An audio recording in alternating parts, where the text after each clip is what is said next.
السلام علیکم ورحمۃ اللہ وبرکاتہ۔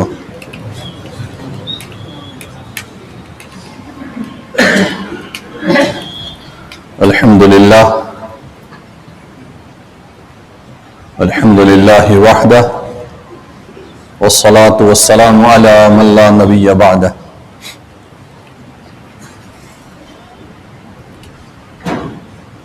اشہد ان لا الہ الا اللہ وحدہ لا شریک لہ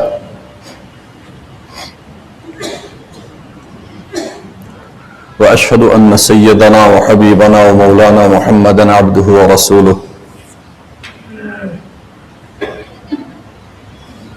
صلی اللہ علیہ وعلی آلہ واصحابہ وازواجہ وذریاتہ واہل بیتہ وبارک وسلم تسلیما کثیرا کثیرا۔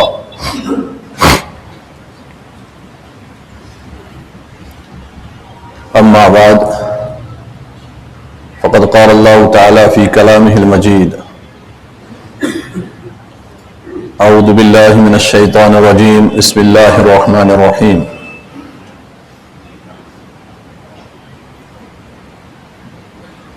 واعتصموا بحبل اللہ جميعا ولا تفرقوا۔ وقال رسول اللہ صلی اللہ علیہ وسلم من سن فی الاسلام سنة حسنة فلہ اجرہا واجر من عمل بها بعدہ او کما قال علیہ الصلاة والتسلیم۔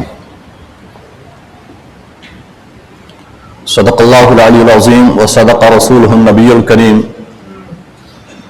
ونحن على ذلك من الشاهدين والشاكرين والحمد لله رب العالمين۔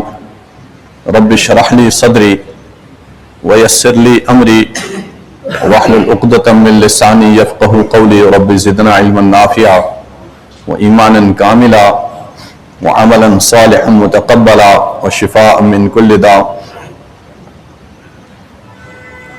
وصلى الله تعالى على خير خلقه محمد وعلى آله وأصحابه أجمعين برحمتک یا ارحم الراحمین۔ محترم و مکرم و معزز سامعین کرام،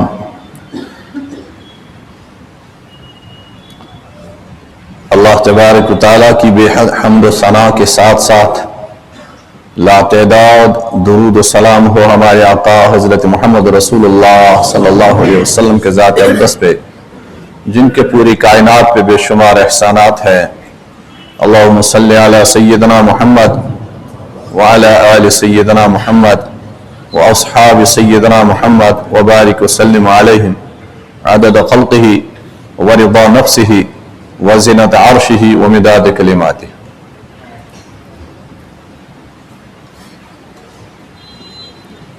قرآن کریم کی ایک آیہ کریمہ میں نے آپ حضرات کے سامنے تلاوت کی، جس میں اللہ تبارک و تعالی تمام امت مسلمہ کو یہ تاکید فرما رہے ہیں وَاعْتَصِمُوا بِحَبْلِ اللَّهِ جَمِيعًا وَلَا تَفَرَّقُوا، کہ اللہ کی رسی کو، دین حق کو، قرآن کو مضبوطی سے تھام لو اور سارے کے سارے مل کر اس کو مضبوطی سے تھام لو، مضبوطی کے ساتھ پکڑ کے رکھو۔ جمیعہ کا لفظ اللہ تبارک و تعالیٰ نے استعمال فرمایا، گویا بھی کوئی بھی شخص، کوئی بھی فرد اس عمل سے باہر نہ رہ پائے۔ پھر فرمایا وَلَا تَفَرَّقُوا، آپس میں تفرق پیدا مت کرنا۔ وَلَا تَفَرَّقُوا، قرآن کریم میں اللہ پاک نے دوسری جگہ بیان فرمایا وَلَا تَكُونُوا كَالَّذِينَ تَفَرَّقُوا وَاخْتَلَفُوا، ان لوگوں کی طرح مت ہو جانا جنہوں نے تفرق پیدا کیا، اور آپس میں اختلافات پیدا کیے.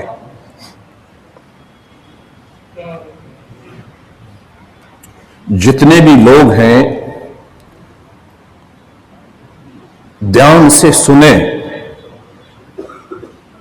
رمضان المبارک کا مہینہ ہے، متبرک مہینہ ہے، بابرکت مہینہ ہے.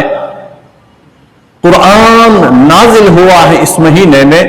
قرآن کے حوالے سے میں بات کر رہا ہوں. منفعت ایک ہے اس قوم کی، نقصان بھی ایک. ایک ہی سب کا نبی، دین بھی، ایمان بھی ایک، حرم پاک بھی، اللہ بھی، قرآن بھی ایک. کچھ بڑی بات تھی، ہوتے جو مسلمان بھی ایک. یہ امت میں زوال کیوں ہے؟ امت مصائب کا شکار کیوں ہے؟ امت پریشانیوں کا شکار کیوں ہے؟ ہم ایک دوسرے سے پوچھنے والے نہ بنیں. ہم قرآن سے پوچھیں گے، قرآن ہمیں کیا کہتا ہے. سورہ انعام غالباً آیت نمبر 65 ہے. یہ اللہ پاک بیان فرما رہے ہیں، قل هو القادر على ان يبعث عليكم عذابا. اے میرے محبوب صلی اللہ علیہ وسلم، آپ لوگوں سے کہہ دیجئے، جب لوگوں کی بات آئے گی، جب پورے دنیا میں رہنے والے انسانوں کی بات آئے گی، تو امت مسلمہ اس میں ضرور آ جاتی ہے. گویا جب تمام لوگوں کو احتیاط برتنے کا حکم دیا جائے تو امت کو بدرجہ اولا ان چیزوں سے احتیاط برتنے کی ضرورت ہوتی ہے. اللہ پاک فرماتے ہیں، آپ فرما دیجئے، قل هو القادر، جو اللہ بچانے کی. جب تم سفر میں ہوتے ہو، جنگلوں میں سفر کر رہے ہو، سمندروں میں سفر کر رہے ہو، پھر تمہیں تاریکیاں گھیر لیتی ہیں، پھر تمہیں اندھیرے گھیر لیتے ہیں، پھر تمہیں دشمن گھیر لیتے ہیں، اس وقت تم عاجزی اور انکساری سے اللہ کو پکارتے ہو اور اللہ سے کہتے ہو، اے اللہ، اگر تم ان مصائبوں سے، دشمنوں سے، حاسدوں سے، تاریکیوں سے، ظلمات سے، مصائبوں سے، آلام سے، دکھ سے، حاسدین سے، متنفرین سے، اگر تم ان سے ہمیں نجات دے دو گے تو ہم ان لوگوں میں شامل ہوں گے جو تیرے شکر گزار بندے ہیں. اللہ پاک فرماتے ہیں، جب ہم ان کو پھر نجات دے دیتے ہیں تو پھر وہ شکر گزاروں میں پھر بھی شامل ہوتے نہیں ہیں. وہ مصیبت پڑتی ہے تو اللہ یاد آتا ہے، مصیبت دور ہو جاتی ہے تو اللہ کو بھول جاتے ہیں. پھر اللہ تعالیٰ فرماتے ہیں اس آیت میں، اگلی آیت میں کیا، قل، آپ یہ بھی فرما دیجئے، جس طرح اللہ قوت و قدرت کا مالک ہے، تمہیں مشکلات سے، عذاب سے، ظلمات سے، تاریکیوں سے، تمام پریشانیوں سے نجات دینے پہ قادر ہے، قوت رکھتا ہے، قوت و قدرت کا مالک ہے وہ اللہ. اس پہ بھی قدرت رکھ رہا ہے. کس پہ؟